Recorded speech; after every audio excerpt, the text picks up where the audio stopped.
Hi, my name is Nina and I'm with the Slovenian Curling Association. Today I'd like to walk you through the process of the development of curling in Slovenia. In this presentation, our association would like to share how we managed to spread curling in our country in only 7 years since we've existed. Let me first tell you how it all started. It was the time of the Winter Olympic Games in Vancouver and curling was being presented on several events in Slovenia.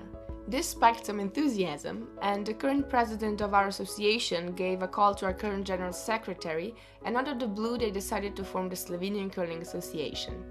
The main idea behind it was that a Slovenian team will compete in the next Olympic Games with brooms in their hands. That of course didn't happen, but the enthusiasm behind the idea remained. What is interesting is that the initiative also started in other regions of our country at the same time. In Maribor, they founded the first club, and at Jesenice there was an idea of creating an association as well. However, Ljubljana was the fastest, and the Slovenian Curling Association was established on their part. Soon afterwards, other clubs joined, and the association started functioning at full force. As you can see, everything happened pretty fast. Our association was established in a matter of weeks, and we were accepted as a member of the World Curling Federation in only 9 days. We started spreading, and today we have 8 clubs all over the country and around 150 registered players. As I mentioned, we progressed quickly, so I'd like to tell you a little bit more about everything that's happened in Slovenian curling. We were faced with a difficult choice very early on. We had to decide whether we were going to spread curling or try to achieve great results in competition. Because our funds were limited, we simply couldn't do both. We were also well aware of the strong sport tradition Slovenia has. There are so many sports in which our athletes are extremely successful. For example, Slovenia, with a population of only 2 million, won 8 medals in the Winter Olympic Games in Sochi in 2014. Therefore, we were faced with a problem when we tried to become recognized in a community that already has so many popular sports. We realized that we will only be able to function as an association if we make curling more acknowledged. That is why we decided to spend all of our funding on spreading curling, getting people involved, and trying to secure new players and audience. We started spreading curling via different channels. Besides social media, we created big advertising campaigns, such as putting up billboards with interesting questions about curling all across the city. We wanted people who know nothing about curling to be intrigued and to find answers by themselves on a website, curling.si, created for this particular purpose. We did a similar thing when we created a promotional video during C Group in Ljubljana. We spread it through social media in order to reach as many people as possible. The video was a great success, but let me show you what I'm talking about.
Later, we created a Curling Circle of Slovenia, which is a project of spreading curling to every possible town in the country.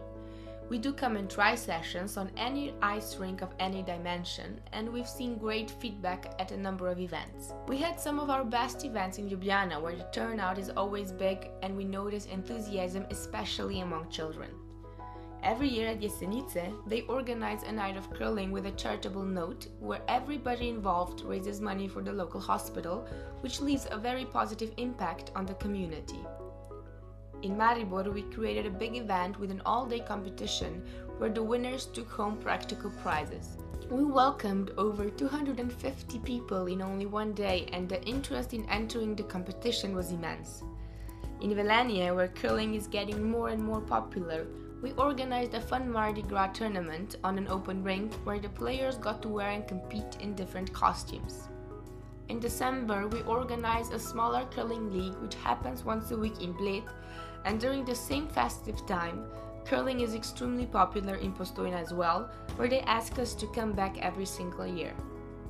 Besides actual events, we try to reach a wider audience with our curling street, which we use especially in the summer. It is extremely popular with children, so we try to attend different sport events across Slovenia and try to show our presence as often as we can. We started organizing national competitions at the very beginning, that is in 2010. Today we have championships in every possible discipline. This year we've already had the 8th Men's and Women's National Championship, and we also have the 1st and 2nd National League. As I've mentioned, the Slovenian Curling Association spends its funds to spread curling. Consequently, our players have to fund all of their competitions and trainings themselves.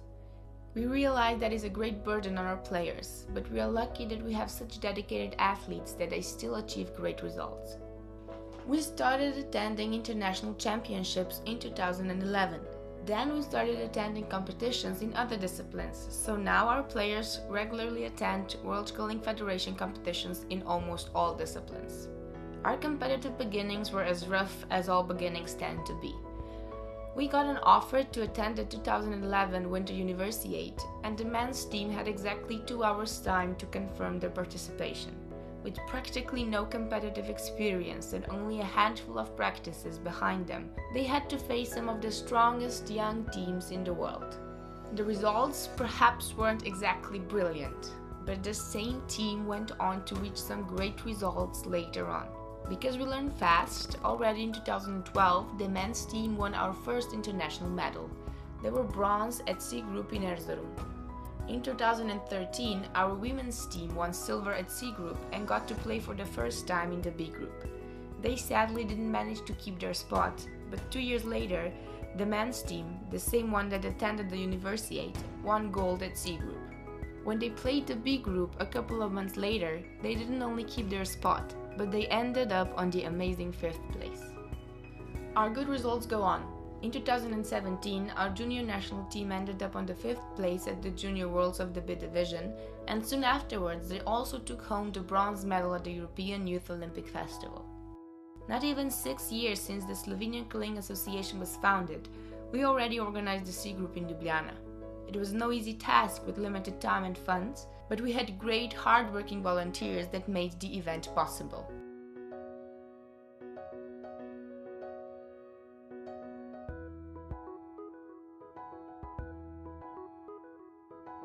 Since we got good organizational experience with the C Group, the next year we organized the first international tournament. We had 22 teams, and because of great feedback, we've decided to make it an annual event, and we're already looking forward to Ljubljana Open 2018. The World Curling Federation Congress was our latest organizational task, which mostly gave us the amazing opportunity to spread even further and to make the sport community of Slovenia more aware of our presence. One of our biggest problems is the lack of curling dedicated ice. Our players don't get to practice in the best conditions, and we also have trouble securing good time slots for our events. Last but not least, perhaps the most important part of our association are our volunteers, who are the driving force of Slovenian curling. No event could be done without them, and they give the association a strong foundation to spread and develop. This brings us to the end of the presentation. As you could see, everybody in our association, from board members to players and volunteers, was thrown in the water and told to swim. We not only learned to swim, but I'm sure that we'll keep on swimming with full force. So to every other association out there, our only advice is just dive in.